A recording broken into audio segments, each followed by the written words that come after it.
Back at it again, teaching you something I learned today. And today we're going to go with a rundown on scales. So chromatic, major, and minor scales, but like quick, simple rundown because I'm teaching you something I just learned today. So basically, our first one is our chromatic scale. And our chromatic scale is symmetrical compared to all the other scales that I'll be talking today. This one is symmetrical. And this means that all pitches are spaced half step apart. Spaced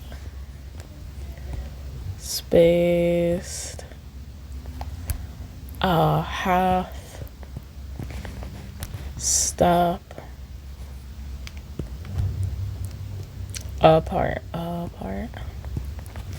So you might wonder what that means. So basically, when you look at, let's say, piano, all the pitches, it will look like C, C sharp, D, D sharp, E, like every note, even like the black keys, and then there's like the white keys, right?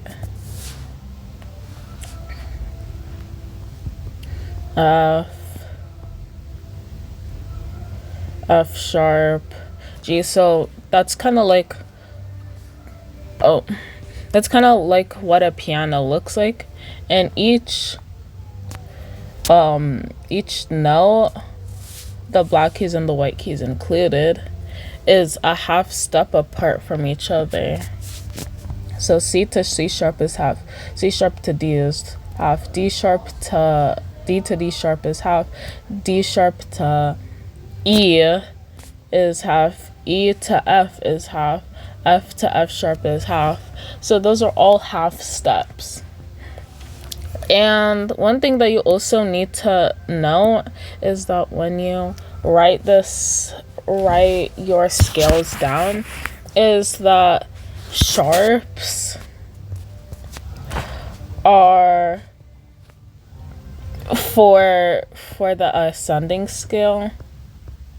So when you go up the scale, like say this way, and then flats are for the descending scale.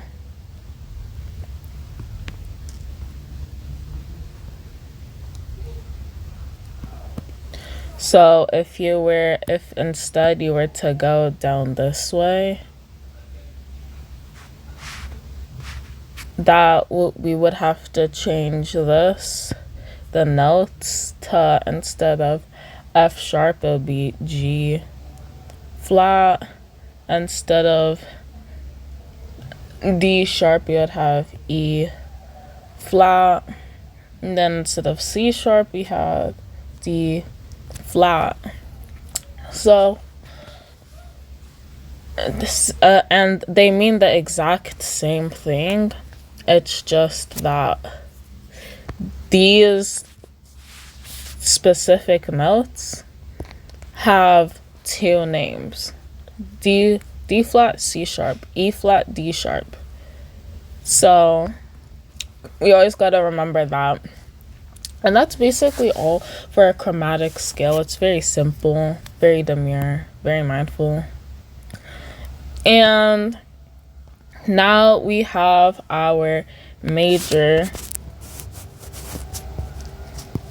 scale. Our major scale and our minor scale are asymmetrical compared to our chromatic scale. And this means that the pattern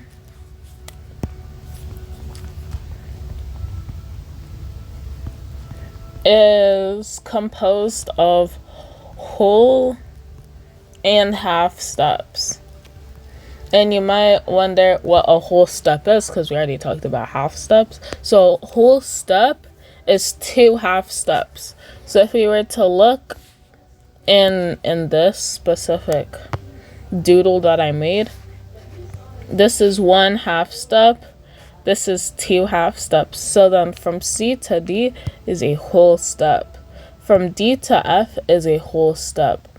From D to E, I mean. From E to F sharp is a whole step. So, basically, you might wonder, what does the pattern look like, the whole and the half? Because there's a specific formula that we follow. And for the major scale, it's whole, whole, half, whole, whole, whole, half. And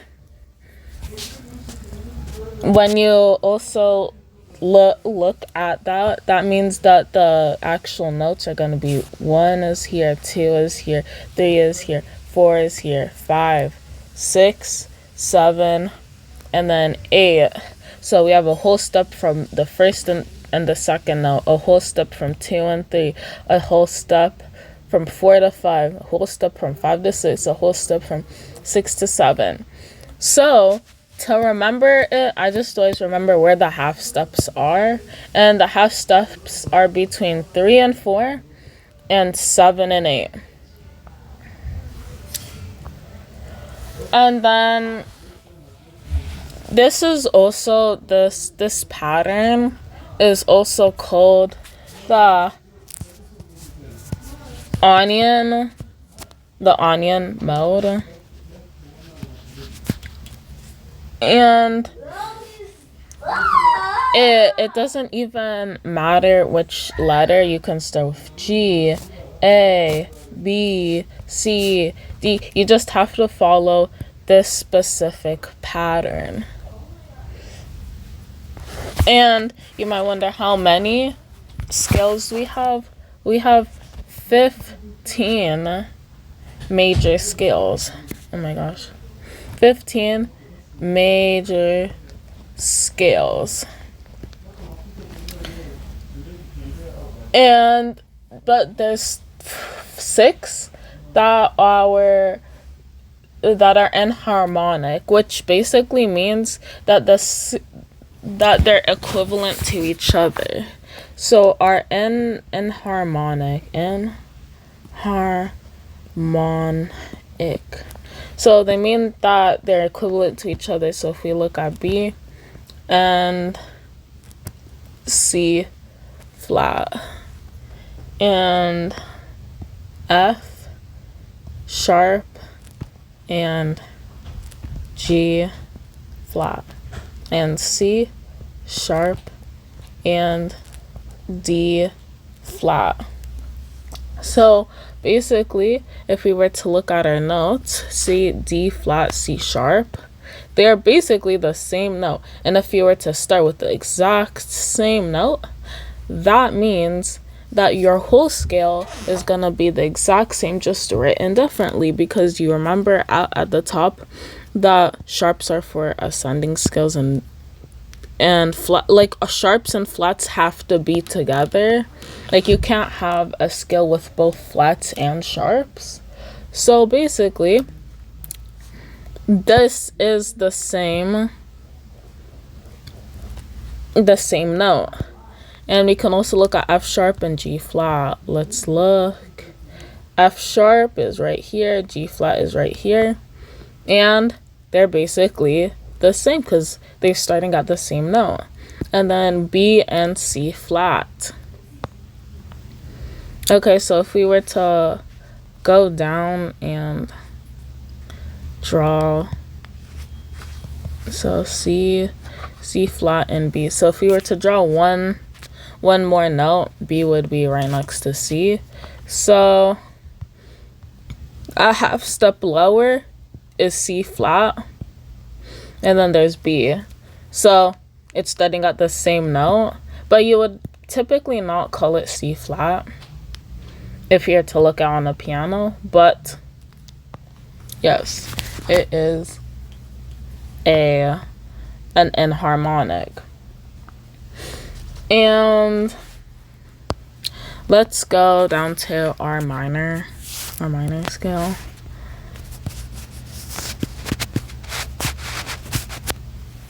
So basically, our minor scale, like how this one's called the Ionian mode, we also have a name for this, and it's called the Aeolian mode.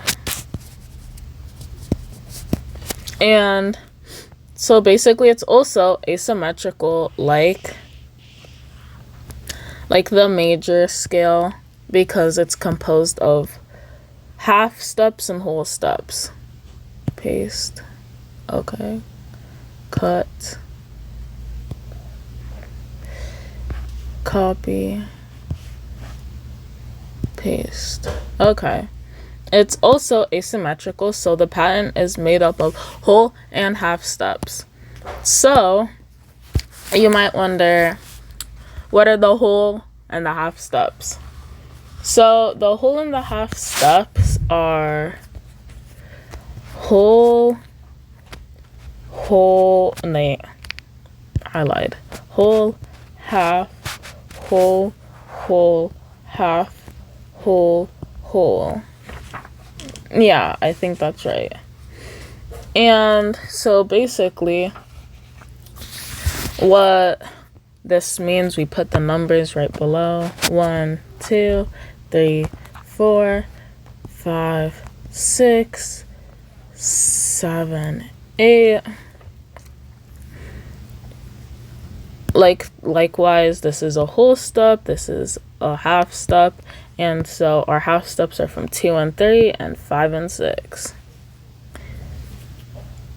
And one way that I like to remember where the half steps are is that if you add the first half steps together, you can find where your next half step is. So 2 plus 3 equals 5, so it's 5 and 6. And then up here is 3 plus 4 equals 7, 7 then 8. I don't know if that's a patched up method, but that makes sense to me, so I like doing that. And there's different types of minor scale patterns. There is 3 types, I'm pretty sure. There's the natural. Oh, so basically the minor that I was talking about right here is, I think, our natural minor. Our natural minor. So what this means is that this is basically our main minor scale pattern. There's 2 other forms. So we have, let me do this. So we have our natural, which I just talked about. Then we have our harmonic, and then we have our melodic. And so this pattern follows the natural minor, or the Aeolian method. Our harmonic and our melodic are derived from the natural minor. So the easiest way to figure out the harmonic and the melodic is to have your natural minor, which I just talked about, and then find your harmonic and your melodic. Now, I don't really understand harmonic and melodic, so I'm not going to get into it. Maybe I'll get into it later. So, because of that, there are, I'm pretty sure, more minor scales, because we also have our harmonic and our melodic that are derived from the natural.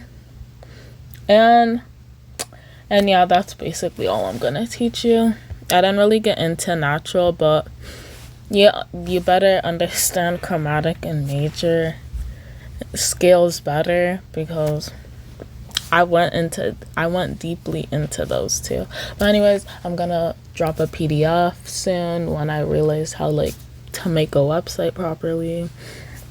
And thank you for joining me for day 3, a rundown on scales and teaching us something I learned today. Have a good rest of your day. Bye.